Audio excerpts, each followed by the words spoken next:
Kitab Efesus. Surat Paulus kepada jemaat di Efesus. Kitab Efesus pasal 1. Salam dari Paulus, Rasul Kristus Yesus oleh kehendak Allah, kepada orang-orang kudus di Efesus, orang-orang percaya dalam Kristus Yesus. Kasih karunia dan damai sejahtera dari Allah Bapa kita dan dari Tuhan Yesus Kristus menyertai kamu. Kekayaan orang-orang yang terpilih. Terpujilah Allah dan Bapa Tuhan kita Yesus Kristus, yang dalam Kristus telah mengaruniakan kepada kita segala berkat rohani di dalam surga. Sebab di dalam Dia, Allah telah memilih kita sebelum dunia dijadikan, supaya kita kudus dan tak bercacat di hadapan-Nya.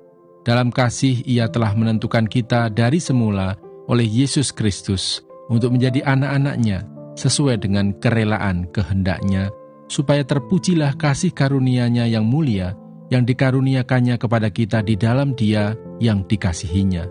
Sebab di dalam Dia dan oleh darah-Nya, kita beroleh penebusan, yaitu pengampunan dosa, menurut kekayaan kasih karunia-Nya, yang dilimpahkannya kepada kita dalam segala hikmat dan pengertian.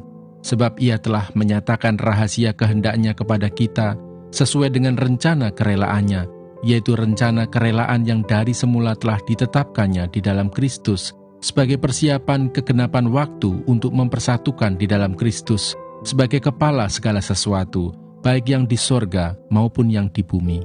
Aku katakan, di dalam Kristus, karena di dalam Dialah kami mendapat bagian yang dijanjikan.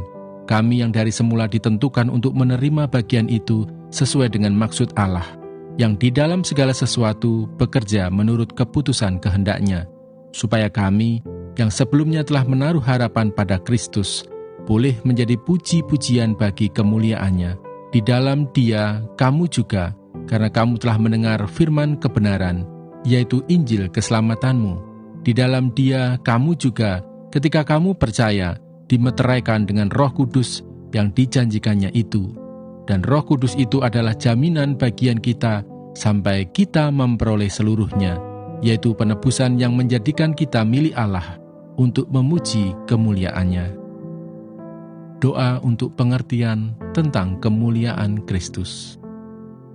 Karena itu, setelah aku mendengar tentang imanmu dalam Tuhan Yesus dan tentang kasihmu terhadap semua orang kudus, aku pun tidak berhenti mengucap syukur karena kamu. Dan aku selalu mengingat kamu dalam doaku dan meminta kepada Allah Tuhan kita Yesus Kristus, yaitu Bapa yang mulia itu, supaya Ia memberikan kepadamu roh hikmat dan wahyu untuk mengenal Dia dengan benar, dan supaya Ia menjadikan mata hatimu terang, agar kamu mengerti pengharapan apakah yang terkandung dalam panggilannya, betapa kayanya kemuliaan bagian yang ditentukannya bagi orang-orang kudus, dan betapa hebat kuasa-Nya bagi kita yang percaya, sesuai dengan kekuatan kuasa-Nya, yang dikerjakannya di dalam Kristus dengan membangkitkan Dia dari antara orang mati dan mendudukkan Dia di sebelah kanannya di surga, jauh lebih tinggi dari segala pemerintah dan penguasa dan kekuasaan dan kerajaan dan tiap-tiap nama yang dapat disebut, bukan hanya di dunia ini saja, melainkan juga di dunia yang akan datang. Dan segala sesuatu telah diletakkannya di bawah kaki Kristus, dan Dia telah diberikannya kepada jemaat sebagai kepala dari segala yang ada. Jemaat yang adalah tubuhnya, yaitu kepenuhan Dia yang memenuhi semua dan segala sesuatu. Yesaya pasal 16. Mereka mengirim anak domba kepada pemerintah negeri, dari Sela melalui padang gurun ke gunung Putri Sion, seperti burung yang lari terbang dan isi sarang yang diusir. Demikianlah anak-anak perempuan Moab di tempat-tempat penyeberangan sungai Arnon. Berilah nasihat, pertahankanlah hak, jadilah naungan yang teduh di waktu rembang tengah hari. Sembunyikanlah orang-orang yang terbuang, janganlah hianati orang-orang pelarian. Biarkanlah orang-orang yang terbuang dari Moab menumpang padamu. Jadilah tempat persembunyian baginya terhadap si pembinasa. Apabila penggagahan sudah berakhir, pembinasaan sudah lewat, dan orang lalim sudah habis lenyap dari negeri, maka suatu tahta akan ditegakkan dalam kasih setia, dan di atasnya, dalam kemah Daud, akan duduk senantiasa seorang hakim yang menegakkan keadilan dan yang segera melakukan kebenaran. Kami telah mendengar tentang keangkuhan Moab. Alangkah angkuhnya dia, tentang kecongkakannya, keangkuhannya, dan kegemasannya, dan tentang cakap anginnya yang tidak benar. Sebab itu biarlah orang Moab meratap, seorang karena yang lain, biarlah sekaliannya meratap. Mengingat kue Kismis Kir Hareset, biarlah mereka mengadu dan hancur luluh sama sekali. Sebab kebun-kebun Hesibon dan pohon anggur Sibma telah merana. Para penguasa bangsa-bangsa telah memotong pohon-pohon anggurnya yang terbaik, yang dahulu meluas sampai ke Yaeser dan merambat ke padang gurun. Ranting-rantingnya berserak sampai ke seberang laut. Sebab itu aku turut menangis dengan Yaeser karena pohon anggur Sibma. Aku mau membasahi engkau dengan air mataku, hai Hesibon dan Elealeh. Sebab pada musim kemarau tepat waktu panen, musuhmu menyerbu dengan pekik pertempuran. Telah lenyap sukaria dan sorak-sorak dari kebun buah-buahan. Telah menghilang dari kebun-kebun anggur, tempik sorak dan sorak-sorai.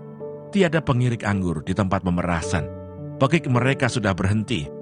Oleh karena itu seperti kecapi menengging, begitulah hatiku menjerit melihat keadaan Moab, dan batinku tergerak melihat keadaan Kir Heres. Maka sekalipun Moab pergi beribadah, dan bersusah payah di atas bukit pengorbanan, dan masuk ke tempat kudusnya untuk berdoa, ia tidak akan mencapai apa-apa. Itulah firman yang diucapkan Tuhan tentang Moab pada waktu yang lalu.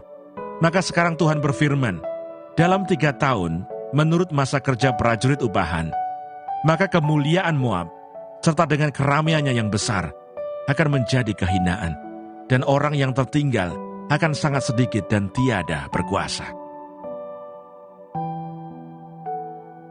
Yesaya pasal 17. Ucapan ilahi terhadap Damsyik dan Efraim. Ucapan ilahi terhadap Damsyik. Sesungguhnya, Damsyik tidak akan tetap sebagai kota. Nanti menjadi suatu timbunan reruntuhan. Kampung-kampungnya akan ditinggalkan selama-lamanya, dan menjadi tempat bagi kawanan-kawanan ternak, yang berbaring dengan tidak diganggu oleh siapapun. Kubu-kubu akan hilang dari Efraim, dan kuasa kerajaan akan lenyap dari Damsyik. Juga sisa-sisa Aram semuanya akan lenyap. Sama seperti kemuliaan orang Israel. Demikianlah firman Tuhan semesta alam. Maka pada waktu itu kemuliaan Yakub akan berkurang, dan kemakmurannya akan susut. Keadaannya seperti gandum yang digenggam orang untuk dituai, dan tangannya memetik bulir-bulir, atau seperti bulir-bulir yang dipungut orang di lembah orang Refaim. Daripadanya akan tertinggal sisa untuk pemetikan susulan, seperti pada waktu orang menjolok buah zaitun. Tertinggal 1-2 di sebelah pucuknya, dan beberapa di dahan-dahannya. Demikianlah firman Tuhan Allah Israel. Pada waktu itu manusia akan memandang kepada Dia yang menjadikannya, dan matanya akan melihat kepada Yang Maha Kudus Allah Israel. Ia tidak akan memandang kepada mesbah-mesbah buatan tangannya sendiri, dan tidak akan melihat kepada yang dikerjakan oleh tangannya, yakni tiang-tiang berhala dan pedupaan-pedupaan. Pada waktu itu kota-kotamu akan ditinggalkan seperti kota-kota orang Hewi dan orang Amori yang mereka tinggalkan karena orang Israel, sehingga menjadi sunyi sepi. Sebab engkau telah melupakan Allah yang menyelamatkan engkau, dan tidak mengingat gunung batu kekuatanmu. Sebab itu sekalipun engkau membuat taman yang permai dan menanaminya dengan cangkokan luar negeri, sekalipun pada hari menanamnya engkau membuatnya tumbuh subur, dan pada pagi mencangkokkannya engkau membuatnya berbunga, namun panen akan segera lenyap pada hari kesakitan dan hari penderitaan yang sangat payah. Ucapan ilahi tentang Asyur. Wahai, ributnya banyak bangsa-bangsa. Mereka ribut seperti ombak laut menderu. Gaduhnya suku-suku bangsa. Mereka gaduh seperti gaduhnya air yang hebat. Suku-suku bangsa gaduh seperti gaduhnya air yang besar. Tetapi Tuhan menghardiknya, sehingga mereka lari jauh-jauh. Terburu-buru seperti sekam di tempat penumbukan dihembus angin, dan seperti dedak ditiup puting beliung. Menjelang waktu senja, sesungguhnya ada kedahsyatan. Sebelum hari pagi, mereka sudah tidak ada lagi. Itulah bagian orang-orang yang merampoki kita, dan itulah yang ditentukan bagi orang-orang yang merampasi kita. Yesaya pasal 18. Ucapan ilahi terhadap Etiopia. Wahai, negeri dengingan sayap di seberang sungai-sungai Ethiopia yang mengirim duta-duta melalui laut dalam perahu-perahu pandan mengarungi permukaan air. Pergilah, hai utusan-utusan yang tangkas, kepada bangsa yang jangkung dan berkulit mengkilap, kepada kaum yang ditakuti dekat dan jauh, yakni bangsa yang berkekuatan ulet dan lalim, yang negerinya dilintasi sungai-sungai. Hai semua penduduk dunia, hai orang-orang yang mendiami bumi, apabila panji-panji dinaikkan di gunung-gunung, lihatlah. Apabila sangkakala ditiup, dengarlah. Sebab beginilah firman Tuhan kepadaku.